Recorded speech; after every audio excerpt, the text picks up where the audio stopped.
घर बनाते हुए वॉशरूम और किचन पर बहुत ज़्यादा फोकस किया जाता है। इनकी खूबसूरती के लिए नए तरह डिज़ाइन बनाए जाते हैं, इनकी सफाई का ख्याल रखा जाता है कि ये गीला ना हो, ये ना हो, वो ना हो। लेकिन चंद चीज़ें हैं जिसको हम बहुत ज़्यादा इग्नोर करते हैं। वो क्या है वो मैं आगे चल के वीडियो को बनाऊँगी। वो चीज़ें हैं जिनको इग्नोर करने के बाद हम लोग जो है मुख्तलिफ़ किस्म के जरासीम पूरे हमारे घर के अंदर फैलते हैं, हमारे जिस्म के साथ चिपक कर सारी जगह आते हैं और जिसका हमें एहसास तक नहीं है। अब आप ये वीडियो देख रही हैं, कई जरासीम तो इस वीडियो में भी हैं। क्यों हैं ये मैं आगे चलकर आपको बताऊंगी। इसमें कुछ चीज़ें ऐसी हैं कि ये चीज़ें हमारे अगर वाशरूम में होंगी तो ये हमें बीमार भी करेंगी और मनफी असरात हमारे घर के अंदर पैदा हो जाएंगे, जिससे घर में बीमारियां भी पैदा हो सकती हैं, घर में ना इत्तफाक़ी पैदा होगी, घर में बरकत ख़त्म होगी और ऊपर की हवा, जैसे कहते हैं ना ऊपर की हवा, वो भी आने के खदशात होते हैं। सबसे पहले तो हम लोग क्या करते हैं कि वाशरूम हमने बनाया, वाशरूम बनाने के बाद उस वाशरूम के अंदर ही जो है टूथपेस्ट, टूथब्रश वगैरह इसी तरह करके रख देते हैं। जब ब्रश करना होता है वहीं पकड़े होके जो है ना ब्रश कर लिया। देखिए सारा दिन आपका ब्रश वहाँ पड़ा रहा तो क्या उसके अंदर जरासीम नहीं आए? वाशरूम के जो जर्म्स होते हैं वो बहुत ख़तरनाक किस्म के जर्म्स होते हैं। और उसी तरह टॉवल हैंग हो रहा है तो हैंग ही होता रहे, अगला बंदा आएगा वो हैंग करेगा तो वो भी यूज़ कर रहा है। कपड़े हैंग हो रहे हैं तो वो भी हैंग हो रहे हैं। देखिए वाशरूम का दरवाज़ा खुला रह गया तो खुला रह गया।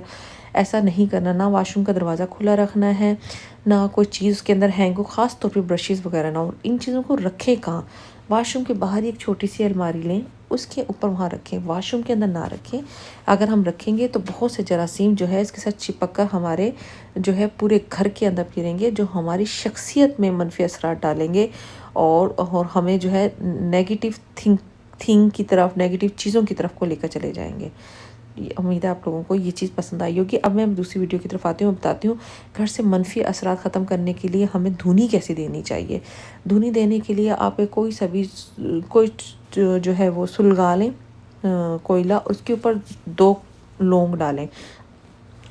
जब वो उसके ऊपर धुआं सा उठना शुरू हो जाएगा, इट मीन्स अच्छी तरह जो है ना हमारा कोयला गर्म है।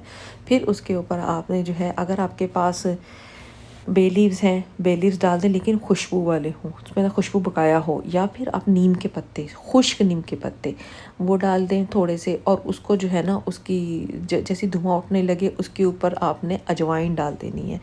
अजवाइन के साथ लोबान है तो वो भी डाल दें और उसको जो है ना आप पूरे घर के अंदर जी इसका धुएं का फेरा लगा दें, यानी पूरे घर में धुनी दे दें जहाँ जहाँ पर। इससे घर के मनफी असरात, मनफी चीज़ें, वही फिर बात जैसे हम कहते हैं ऊपर की हवा आ गई, बच्चा बीमार हो गया, ये हो गया, वो हो गया, बीमार हो गया, तो आप ये पूरे घर में इसकी धुनी दे दें इंशाल्लाह। और इसको रेगुलर बेस पर दें, यानी कि हफ्ते में 1 दफ़ा, 2 दफ़ा, 3 दफ़ा वाशरूम की एहतियात करें। जो बीमार है उसके पास धुनी दें, इसका कोई नुकसान नहीं है, इसका फ़ायदा है। और ये चीज़ें वो चीज़ें हैं जो घर के अंदर नॉर्मली हमें मिलती हैं। उम्मीद है आप लोगों को ये पसंद आया होगा। चलते हैं हम आगे। अब घर में खुशबू कहाँ से आए? धुनी भी दे ली, वाशरूम की भी एहतियात कर ली, अब खुशबू के लिए तो इतनी महंगी महंगी खुशबुएँ आती हैं।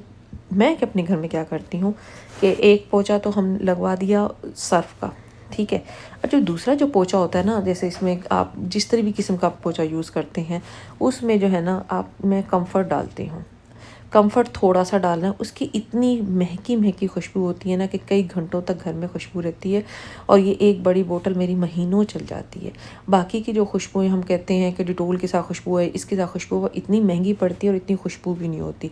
अगर मैंने डिटोल का पोछा लगाना तो खाली मैं डिटोल का पोछा भी लगवाऊँगी।